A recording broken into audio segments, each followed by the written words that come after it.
es que nosotros tratemos de vivir en santidad leyendo esta palabra. Ahora busca Efesios 6:18. Y mientras que buscamos Efesios 6:18, hacemos la aclaración de que quien produce esa santidad y ese deseo, como lo dice Filipenses, ese querer como el hacer, es el Espíritu Santo, porque también dice en Romanos 8 que Él nos ayuda en nuestra debilidad. Mejor Hechos, buscando, siendo yo ya acá tengo Efesios. ¿Ya tienes Efesios? Sí, dio la casualidad que lo abrí. Hechos 3:19 y en Efesios 6:18. Hechos 3:19, entonces en Efesios 6:18 nos dice: orando en todo tiempo el Espíritu mediante toda oración y súplica, velando también para ello con toda perseverancia y súplica por todos los santos. Entonces a eso se refiere cuando habla de la santidad, orando y evitando el pecado, arrepintiéndonos. Entonces ya vemos que acá nos dice orando en todo tiempo y en toda súplica, meditando en su palabra, como lo dice Josué, que no se aparte de ti el libro, la ley no se aparte del libro de la ley, ¿sí? ¿Qué nos dice Hechos, mi amor? Hechos capítulo 3 verso 19. Aquí los pongo en contexto. La iglesia primitiva estaba empezando a actuar porque el Espíritu Santo vino el día de Pentecostés. Pentecostés es conocida como se llama Pentecostés porque fue 50 días luego de los acontecimientos de nuestro Señor Jesucristo. Y cuando empiezan a predicar, miren lo que indica el capítulo 3 verso 19: arrepentíos pues y convertíos para que sean borrados vuestros pecados. Entonces ahí es cuando decimos acá, tratamos de vivir en santidad, orando en todo tiempo, evitando el pecado, arrepintiéndonos para que sean borrados nuestros pecados, porque sabemos que seguimos siendo imperfectos tratando de seguir a Cristo.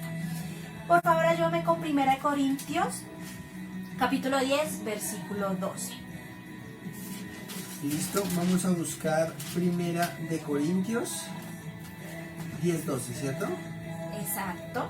Y todo esto, cuando nosotros nos mantenemos en oración, cuando nos mantenemos meditando en la palabra, cuando nos mantenemos pidiendo perdón a Dios por las cosas que no podemos evitar porque aún tenemos una naturaleza pecaminosa, es decir, rebelde a Dios, tenemos esos deseos a concupiscencia que solo en Dios podemos sobrellevarla, le pedimos perdón por todo ello, nos hacemos más sensible al pecado, ¿sí?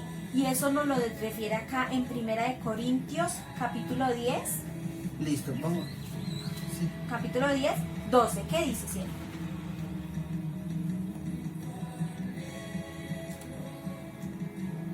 Es muy conocido en este versículo. Dice: así que el que piensa estar firme, mire que no caiga.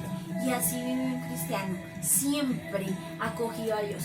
Porque por nosotros no podemos hacer nada, solo Dios nos permite estar con Él. Entonces por eso no piense que estemos firmes, sino ore en todo momento, instrúyase en la palabra, arrepiéntase de los pecados, porque ser cristiano no nos dice que vamos a dejar de pecar, pero sí nos va a doler pecar. Ejemplo, si yo tengo un alfiler y me pego un primer pinchazo acá, seguramente lo voy a sentir. Pero si sigo pinchando y después de una hora vuelvo y pincho, ¿qué crees que siento? Seguramente esa zona estará tan sensible que solo con arrimar la punta de la aguja ya voy a sentir un inmenso dolor.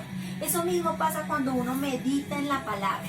Nos volvemos más sensibles al pecado y el cometerlo nos genera un dolor profundo por haber transgredido la ley y haber ofendido a Dios.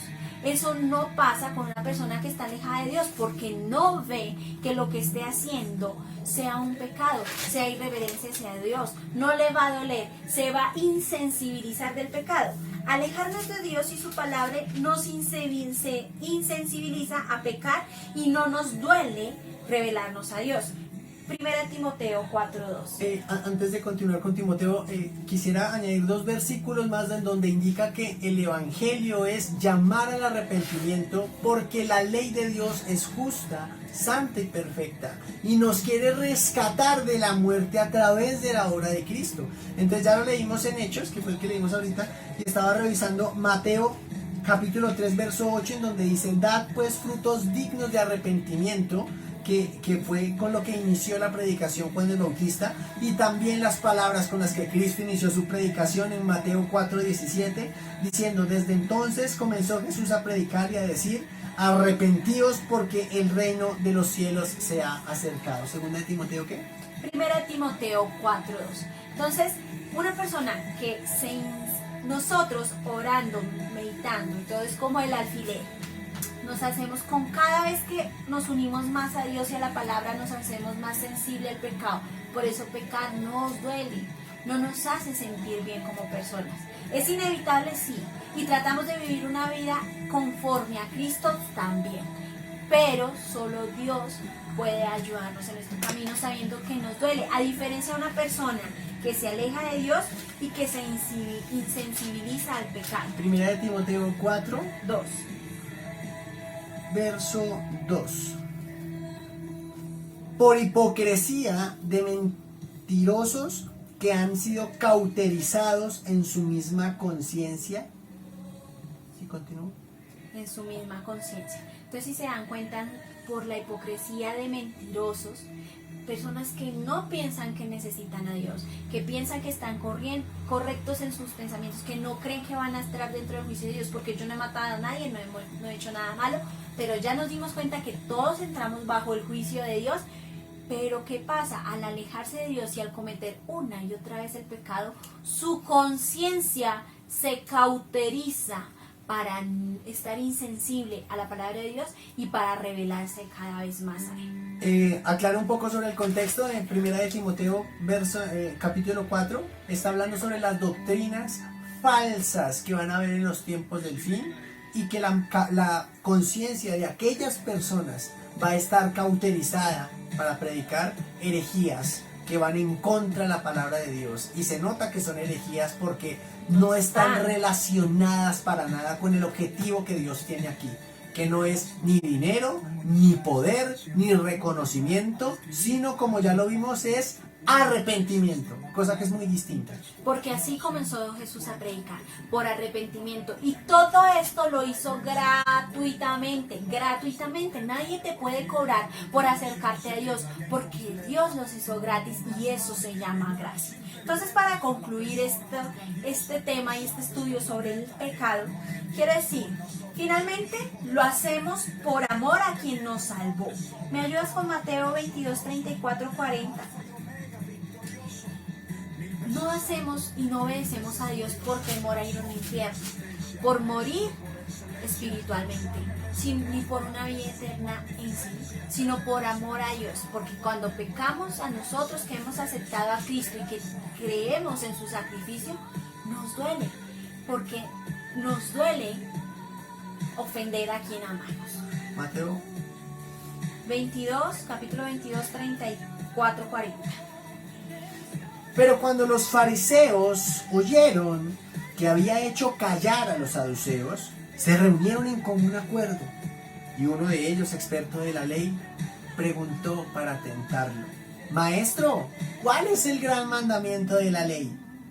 Y le dijo, Jesús le respondió: amarás al Señor tu Dios con todo tu corazón, con toda tu alma y con toda tu mente.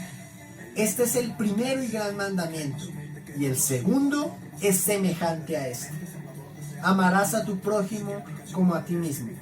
De estos dos mandamientos se desprenden toda la ley y los profetas. Entonces entendamos que la ley, los 10 mandamientos, amarás a padre y madre, honrarás a padre y madre, amarás a Dios sobre todas las cosas, no matarás, no codiciarás, no adulterarás. Todo se resume a un mandamiento primero, que es amarás a Dios con todo tu corazón, con toda tu alma y con toda tu mente. Y luego amarás a tu prójimo como a ti mismo. Ahora, si nosotros vivimos conforme a esos dos mandamientos en amor, porque lo hacemos por amor, lo decía hace un momento, porque nos sensibilizamos y decimos no queremos vivir en una vida más de pecado, de desobediencia, de rebelión hacia Dios. Si lo hacemos así, imagínense el mundo que sería afuera sin pecado, sin rebelión a Dios, sin corrupción. sin muerte, sin nada, sin muerte física, sin muerte espiritual, viviendo conforme a estos 2 mandamientos. ¿Qué sería de este mundo si esos 2 mandamientos se cumplieran? Si cada una de nuestras vidas viviera en pos de agradar a Dios y de cumplir esos 2 mandamientos para vivir en comunión con Él. ¿Qué sería del mundo sin esos falsos profetas que cobran por la palabra de Dios? Porque es que eso tampoco es, porque Jesús lo hizo gratis. Y dice, ahora a este momento te vuelvo a decir, no tuviste nada que ver con Adán y con Eva, pero aún así te haces acreedor del pecado, porque hoy en día te mostramos a través de todos estos videos que eres acreedor del pecado también, que lo cometes, que ante Dios no hay excepción de pecados, no hay grandes, no hay pequeños, son de la misma medida. Y tienes la oportunidad de Jesús, ahora está en ti y en tus manos está la responsabilidad de aceptarlo a Él. Es tu responsabilidad directa de lo que pasó en el Edén, allá no tuvo nada que ver contigo, pero es tu responsabilidad directa decir, hoy sí acepto a Dios y cambio mi vida porque quiero tener un abogado cuando muera, porque quiero tener una comunión con Dios, porque quiero vivir para agradarle a Él, porque quiero vivir para tratar de cumplir esos 2 mandamientos. No encuentro Porque el versículo, perdón que te interrumpa, pero Cristo en Mateo 10 dijo, de gracia recibisteis, de gracia dadlo. En línea lo que decía mi esposa, de gratuitamente compartir el Evangelio.